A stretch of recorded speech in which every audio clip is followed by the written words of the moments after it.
Ủa cái đa mền chiều lô chiều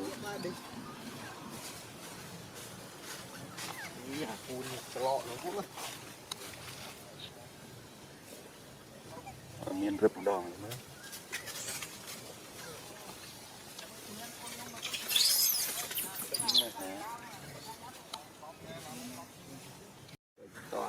hiện là bố này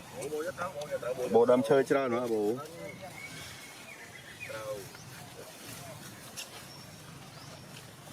xôn đọc đi cái xôn đọc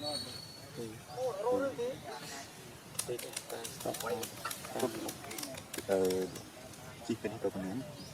phải sang được mình được đi đó ba muốn để xong